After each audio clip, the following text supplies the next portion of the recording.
Hi, I'm Chelsea Nicole, the Executive Director for Southside Support. Thank you so much for visiting our channel. Today's video is presented by our founder, Raissa Chandler, bringing you all the information you need to know for successful summer planning. We hope you enjoy. Don't forget to like and subscribe below and keep checking back often for more videos. Thank you. Hi, everyone. This is Raissa Chandler with OrganizeAutism.com. We're going to be sharing slides this morning about planning your summertime for some fun. I hope you'll find this interesting and helpful as you plan your summertime. My name is Raissa Chandler. I'm your host today. I'm a mom of twins with autism. They are now at the time of recording and stuff, they are 19 years old. So we've had 19 summers to be able to practice trying to find the best fit for our family. Professionally, I'm a marketing support specialist with Dirt1X, a boutique marketing agency on the south side of Atlanta. I got my degree in engineering at Georgia Tech. And I live on the south side of Atlanta in a community called Fayetteville, Georgia. What you're going to be learning today is the whys, the whos, the hows, area resources, and financial resources that it'll take for you to get ready for this summertime. All the tips and tricks that I'm sharing today come from years of experience. It's one thing to have one child with special needs, but it's quite another thing when you have two children with special needs. And I'm hoping by sharing what I've learned and all of my shortcuts and stuff will help you survive the summertime.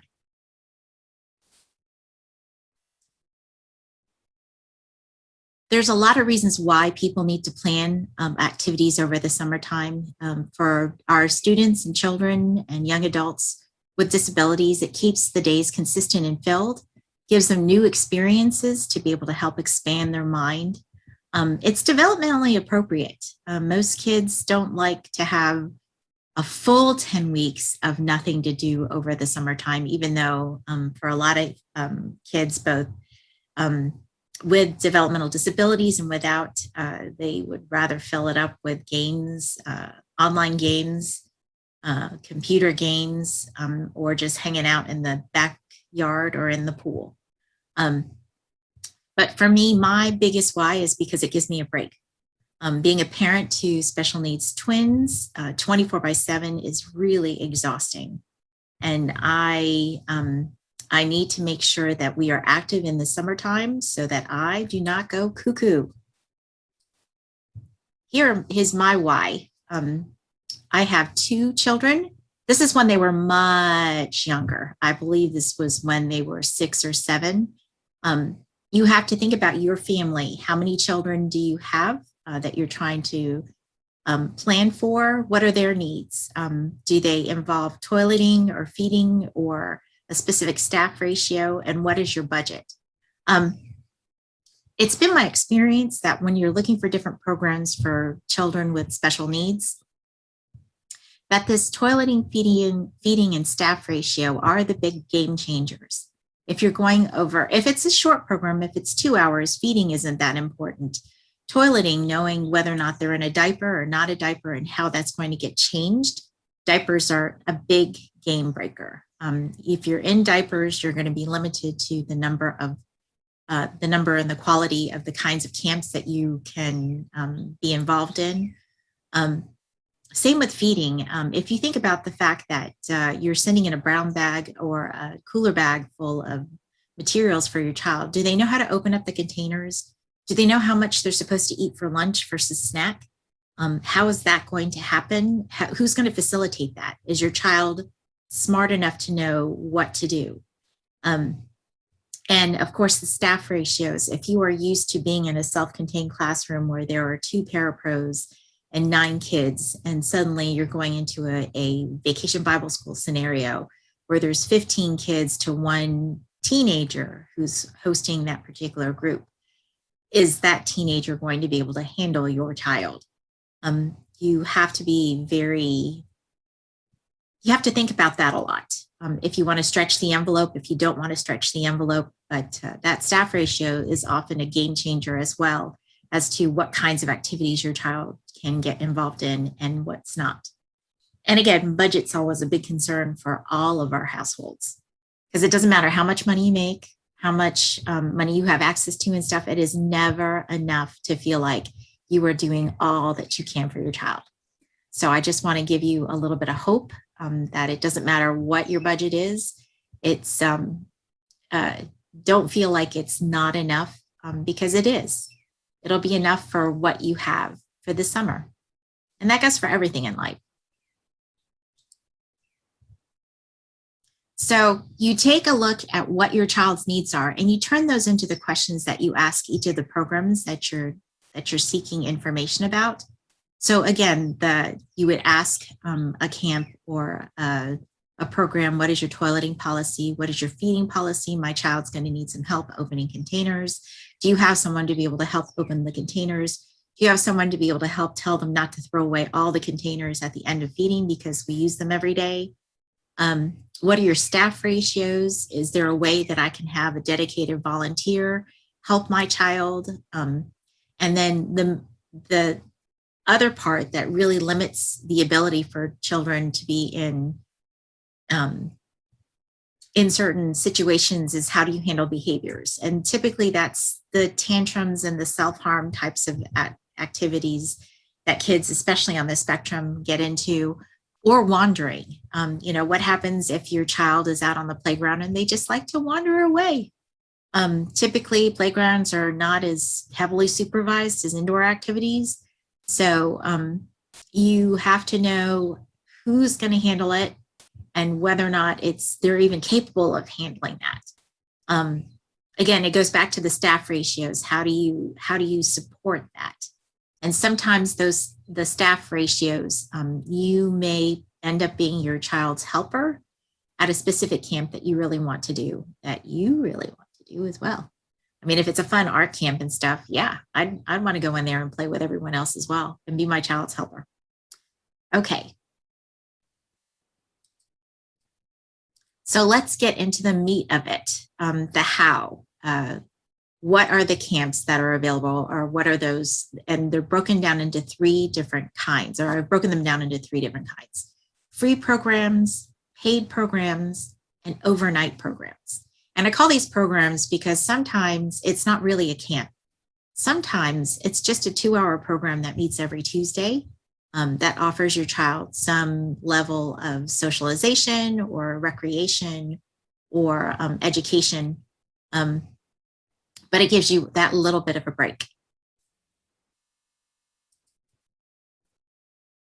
You also have to keep in mind whether or not each of these programs are either inclusive or specialized for special needs. And that's important. The inclusive programs and stuff gather their people from everywhere. And so in those cases, usually the staff ratios are much higher, like 15-1, 20-1, or 20 students to 1 instructor, things like that. So think about, but the caveat of that is that they get to be around neurotypical, I think that's the term, neurotypical peers. And you might find advocates and proponents within those peers who want to be your child's friend. Your child might need some help. And again, that's something that you can talk to the staff about, is if you can pair your child with like a peer support person who's a good friend, who likes making friends and likes kind of being the protector, the little mom in the group and stuff. That's a great pair in an inclusive camp. Special needs camps are ones that are really targeted toward providing programming for kids on the spectrum or with other special needs or developmentally disabled. And I'll go over kind of a little bit, some examples of each of these. So, okay, under the realm of free programs, what I have found is there's 2 different kinds. The 2 main ones that are in most communities are either the library or churches. At a library, typically it's a program. It lasts for an hour or maybe even a half an hour for a story time. up to 2 hours for like an arts and crafts kind of program. Typically at a library, you stay with your child. You just don't drop them off and go shopping. It's up to about 2 hours, and it's usually a large group of whoever is there and their parents and one librarian. Sometimes they have community volunteers helping them out, but a lot of times they don't. So this is one that you'll want to, if you take advantage of your public library and stuff, understand that it's free and it's public, and it's inclusive because there's all sorts of people there. And there are some parents, as children get older and stuff, who will drop their child off at these inclusive programs. But you probably are not one of those kinds of people. Stay with your child. That's would be for the best. The other kind of free program, and the other thing you have to remember is these are free programs. So I've asked another group and stuff, what kinds of things do you get for free? Like if you're in the grocery store and stuff and you get the free sample, it's usually a little bitty sample of something really good. And that's what you get from the public library. You get a little bit of sample of something really good.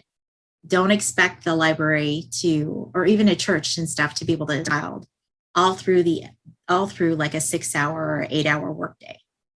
It's just a little bit of something really good. And it's also free. So you kind of get what you pay for too. Keep that in mind.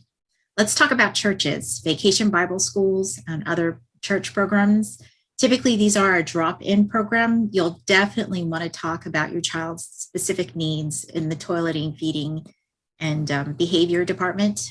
Find out what their staff ratios are. Find out if they have a volunteer, because most of these are staffed by volunteers. A lot of them are staffed by teens who are helping the younger kids out in vacation Bible school. Find out if you can have a teen helper who maybe has experience babysitting a special needs child. That would be the best. But know that these are run by volunteers. The other thing that I put down on there is that they will talk about religion. So if you're not into church and you're not into religion and you don't want to hear about Jesus and the path to salvation and heaven and hell and damnation and things like that, just be aware that these are programs and they're churches, so they're going to talk about religion. I had one friend who had a medically fragile child, talk about, come home and say, "Mom, what is hell?" when they got home from vacation Bible school. And it was very awkward. So just to let you know, free programs, get what you pay for. Church is going to talk about God and Jesus. There are paid programs, and I'm going to break them down into a couple different kinds. These are the day camps that we've used in the past. And they break down into several different categories. There are day camps that are based on your child's interests, whether or not they're dance camps or karate camps or music camps or Lego camp. We were very successful for many years going to different Lego camps. The kids, for whatever reason, like getting their instructions, get the tub of Legos and get together and put together, the house or the car or the battleship cruiser or whatever. And it kept their interest. Usually that Lego camp was only about 3 hours long. It only lasted a morning because there's only so much you can do with Legos before it's time to move on and do something else. You've got recreational programs or recreational day camps that are typically summer long. So they're not just one week over the summertime. They could encompass the entire 10 weeks of summer. And these are put on by Parks and Recs departments, churches, and daycares. Again, when you're dealing with churches, just remember the religious aspect. They've got the Wind Shake Camp that's out there, which operates like 1 week of camp at several locations throughout the state of Georgia. Is a fairly good program. It lets you pick the kinds of electives Kids kind of rotate through 6 electives in a day, and you get to pick the electives. So if you're more of an indoor person, there's a lot of indoor types of things to do. If you're an outdoor person, lots of outdoor kinds of activities to sign up for. And again, daycares with 2 on the spectrum, and we had quite a few behaviors when the kids were younger. We never could take advantage of any kind of daycare situations. But if you have one that you're using currently for after school care and stuff, check into their day programs or their day camps that they run over the summertime, and see how they're kind of set up. It should be fairly similar. You've got academic camps that are typically run by schools, and I put 2 examples up on the screen. Squirrel Hollow is an academic camp that's run out of the Bedford School in Fairburn, Georgia, which is a little south of the city in Fairburn. And they spend the morning doing academics and the afternoon doing recreation.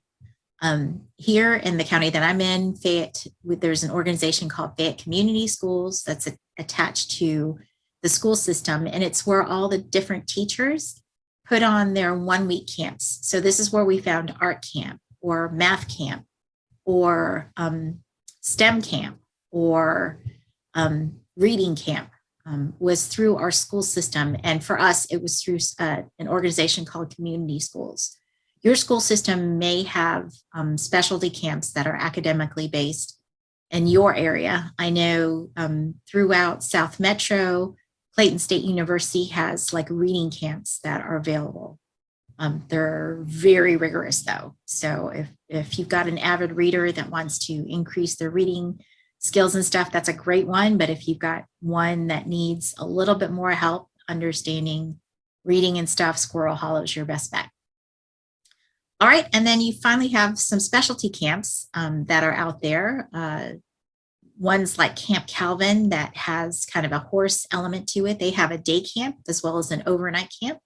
For the day camp, you spend some time outdoors doing hiking, canoeing, or hiking. And then a couple of days a week, you get to spend some time with their equine therapy horses to learn how to trot and walk and all those fun things that you can do with horses. Another specialty camp that I wanted you to be aware of is Camp Hollywood, put on by Focus, or Families of Children Under Stress. I'm going to even give you the website. It's www.focus-ga.org. Focus is your go-to for most families who have a special needs child who want a camp to go to. They take a week of a very structured camp, and then they replicate it like 5 to 10 times throughout Metro Atlanta.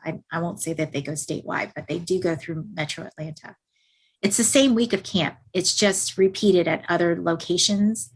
So if you go to one location of Camp Hollywood 1 week and you try to sign up for another week at another location, it's going to be the same week. Your child's not going to see anything different. So if they like the sameness, go for it. If they want something different, then just know they're going to be bored the second week because they will have done all the activities the week before. But again, Camp Hollywood is a special needs camp. They take most children, even if they have toileting needs, even if they have feeding needs, even if they have behavioral needs, they are staffed and ready to be able to handle that. So keep that one in mind. And it's for ages 6 through 18. And don't forget, when you're talking to each of these camps, find out about toileting, feeding, staff ratios, how they handle behaviors, either tantrums or self-harm behaviors or wandering. Other kinds of paid programs that you can try over the summertime are therapies. A lot of times, especially when you get into the older, as you get older, like 4th, 5th grade through high school, if you've got a child who's on an academic track, There's no opportunity to do any kind of therapies during the school year because you've got several hours worth of homework to get done every night. Eek, I remember those days. I do not enjoy those days, but it was what it was.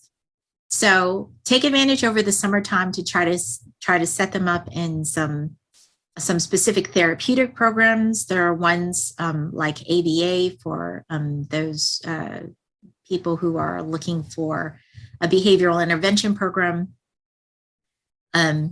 that typically runs anywhere from like 20 to 30 hours a week. Consider doing that instead of a camp. Brain balance is another opportunity. It's one that we went through and we had mild success. I won't say we had fantastic success for one of the twins and mild success for the other twin.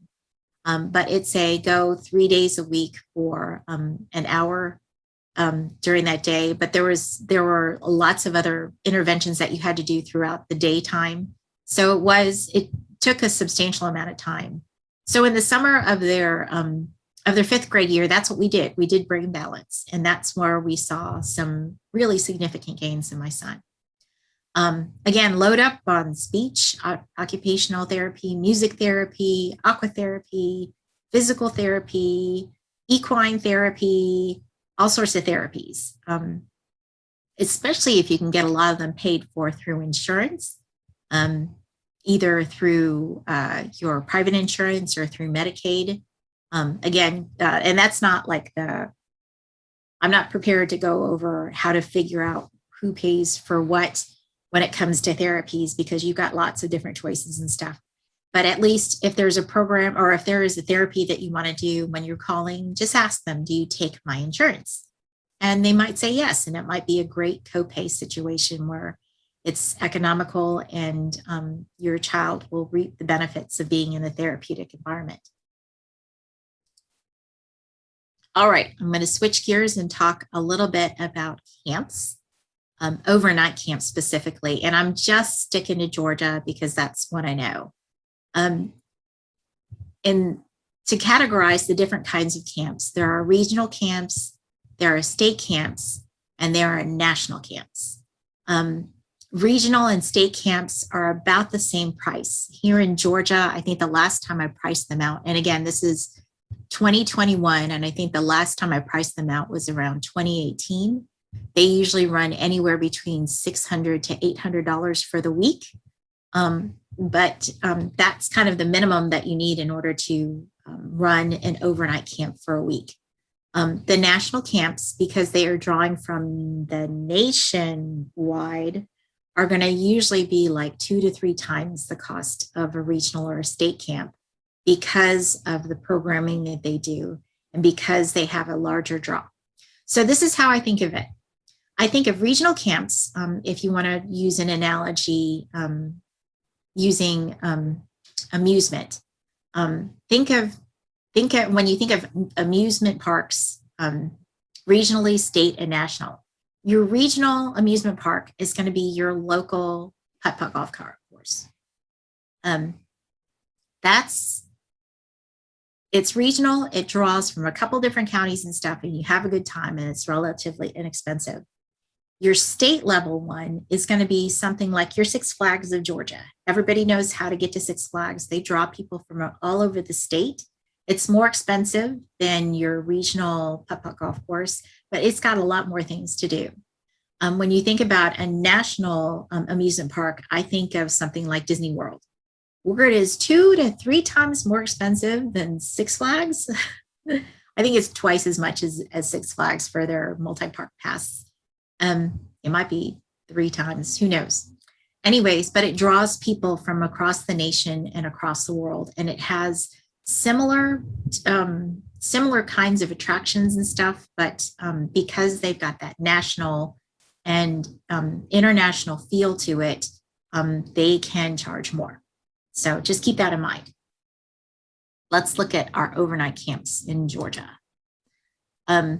Regionally, you might be able to find, and this is across Georgia and stuff, you might find that your local 4-H division has some kind of 4-H camp for students in elementary and middle and high school. Here, south side of Atlanta, we've got Camp Calvin that offers several different overnight camps. And again, typically Camp Calvin draws from, it is a church-based camp, and it draws folks from about 6 or 7 counties, I think. Both of these are inclusive camps.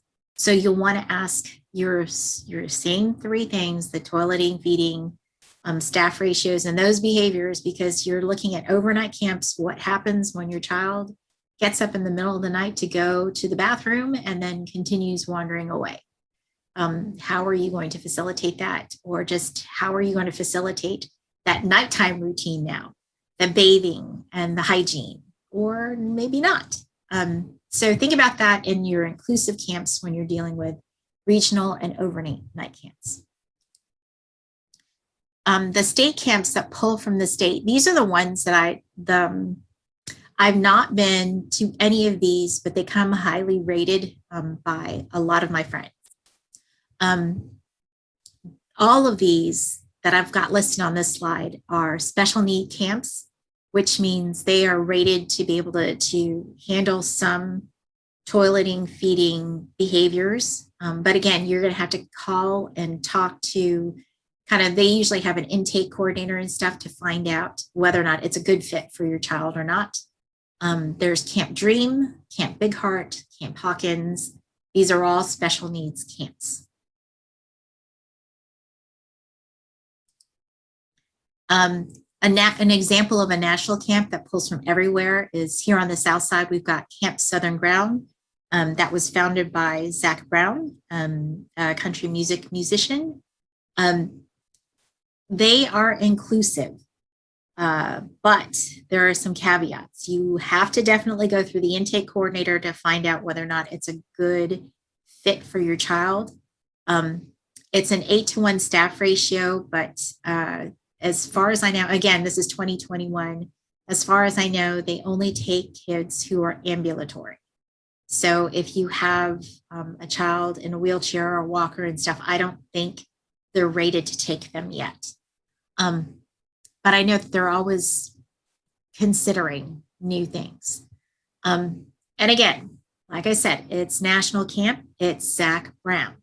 So expect the cost for this camp to be 2 to 3 times as much as the other state camps. People don't understand why that is until you go and you see the programming, the level of programming that they have. And there's not typical cabins. They actually have suites that look like hotels. So I think of it, because we did go to Camp Southern Ground, and I'll tell you how we did it in terms of how to pay for it in a minute. The Camp Southern Ground lodges, they call them lodges, but really what those lodges look like are hotels. There were 8 bunks in each of the hotel rooms. It was air conditioned, nice granite marble bathrooms. I mean, it is beautiful. I would want to go to this camp. I have not figured out how to go to this camp, but I would want to go to this camp. We aged out of the camp, otherwise the kids would be going to it this summer. All right, enough about me gushing about Camp Southern Ground. All right, how do you pay for these camps, especially the more expensive ones for the overnight camps? There are lots of ways. Remember to reach out to your insurance for your therapies to see if they'll cover the bulk majority cost to where you only have a copay, or if you have primary insurance and Medicaid as a secondary, you may be able to combine them together to where you have no pay. That's always the best kind of therapy, is when there's no pay and all benefit. I love that. There is a home and community-based waiver in the state of Georgia called the Now Comp Waiver, the New Options Waiver, and the Comprehensive Waiver. I would encourage anybody with a special needs child to apply to these waivers. What the Now Comp Waiver does, and this is not a session about Now Comp waivers and stuff. There's lots of other sessions that talk about Now Comp. But what it does do is it provides monies to be able to enhance the quality of life. And one of those quality of life things that you can pay for through the Now Comp waiver is your camp. The bad part news about it is that there is a substantial wait list when you apply for an outcome waiver. It's been chronically underfunded. There's about 7,000 people on the wait list, but it's good for you to get on that wait list just so there's visibility from the statewide legislature to know that people need help to be able to pay for better quality of lives for kids with disabilities. The other reason why you wanted to apply for NowComp is because there's another fund, because the legislature knew it was going to be difficult to completely fund the NowComp waiver. They created another pocket of money called the Family Support Funds. That's much easier to get into. There's a much shorter wait list. But in order to apply for Family Support Funds, you have to have applied for the NowComp waiver and be on the wait list. So apply for NowComp waiver. Then after that, you'll get to apply for the Family Support Funds. Those Family Support Funds, again, pay for quality of life things. And for us, we use them for wipes and we use them for summer camps. That's how we apply our Family Support Funds. And that, my friends, is how we were able to afford at least half the money for Camp Southern Ground. Because at the time of the funding, because the funding kind of runs different ways, it paid for about $1,100 for Camp Southern Ground. So our portion of it was still probably $400 a kid, but that was a lot more doable than trying to do out of pocket completely, or even their scholarships. Okay, so that's how we pay for our camps. Are you too young for camp? Self-care for parents is still really important. For me, I have cyclical depression and stuff, and usually that cycle that hits me into depression is the end of summertime because of the 24/7 caregiving that I've been giving to my kids over the summertime. If you're too young for camp, consider reaching out to care.com or to other Facebook groups and stuff that have caregivers. My favorite one was when the kids were 3, I would go and sign up for a gym with childcare. And in my case, that was when we were living up in Smyrna. So I went to the LA Fitness, which is kind of on the border of Smyrna and Mableton. They had on-site childcare. Nobody ever used it. So usually it was my kids and maybe 1 or 2 other kids in that running around in their little gym area. That was the kids' childcare. And while they were there, Mama got to take an uninterrupted shower. I won't say that I actually worked out for a while. I used it as a break. I would go and dress out in my swimsuit, and I would sit in the hot tub for 30 minutes, just breathing and relaxing. And then I'd get out and take another 30-minute shower uninterrupted. It was beautiful. And that was my time at the gym. Eventually I did work up to working out, and that did even more for my emotional health and stuff. But during just knowing that I could get a break and a shower was so worth the price of the gym membership.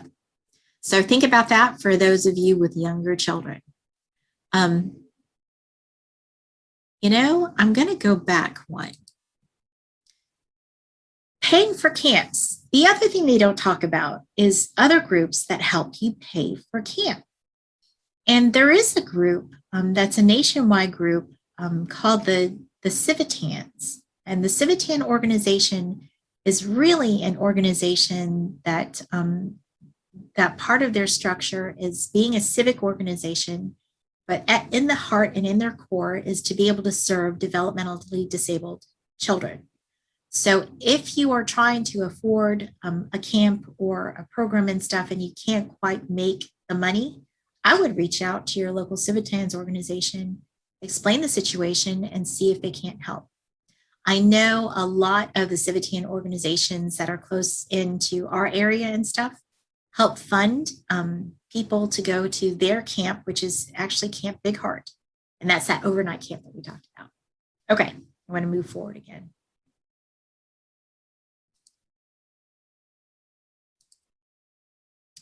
If your child is too old for camp or says they're too old for camp, again, go back to care.com, see if you can find a mom's helper. So that person is not necessarily looking actively caregiving for your child. But for me, my mom's helper and stuff for the last 4 years, no, I think she's been with us for like 4 to 6 years and stuff. Her primary duties are help me make dinner for an evening and stuff, help me clean up the kitchen to, load the dishwasher and start it, and fold clothes. She didn't really do anything with the kids and stuff, but she really did help me out so that I had a break or so that I could help them with their homework while somebody else was taking care of the things that need to be taken care of. You may want to consider pre-vocational programs. There's one in West Atlanta called Camp Artism that focuses on the film and media industry. There are team programs that are available. I've got one listed on the South Side. It's called the Exceptional Ops Summer Socialization Program. They meet for 2 hours every Tuesday night throughout the summertime, culminating to and learn about how to behave in public. And it culminates into a dinner and a show where they go to a local theater, not like movie theater, but like actual live action theater play, and they do that.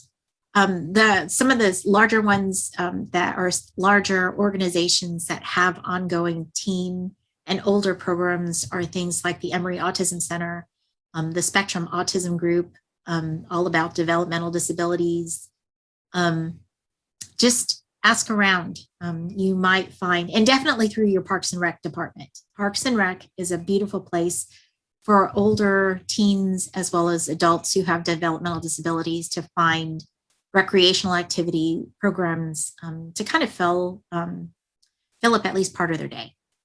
Also consider engaging in vocational rehab or voc rehab to try to see if you can get your loved one like a job, or even if they're not ready for a job, maybe a volunteer program that they can help out in a local community food bank or clothing bank, just to get them working.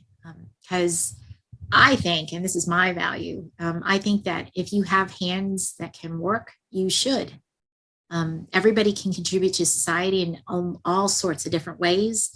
And people with developmental disabilities can do that just as easy as other people.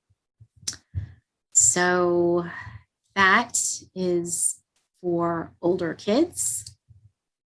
So to recap what we talked about, and what we really talked about is that parents need self-care.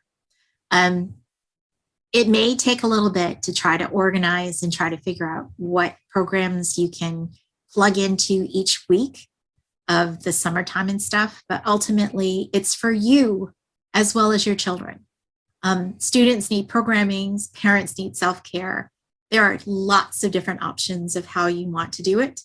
And there are government programs, private programs, and insurance programs that can help pay for that. So again, my name is Raissa Chandler. I'm with Organizing Autism. You can find out more about my organization through www.organizeautism.com. Sign up for our newsletter. I won't even call it a monthly newsletter because I haven't done one yet, and it's been open for a couple of months. So, I don't like spam, but I'll be sending out some updates and stuff. In July, I want to do a 3-day Get Ready for School challenge, and that'll be done through Facebook. So if you sign up for the newsletter, you'll find out more information about that. If you have any questions or you want to know more about what it is that I do to be able to help families navigate the world of special needs, feel free to reach out to me at asdvantage@gmail.com. I want to say thank you for spending some time with me to learn about your options for over the summertime. I hope you found some of the things that I've talked about as helpful, and I wish you luck and enjoy your day.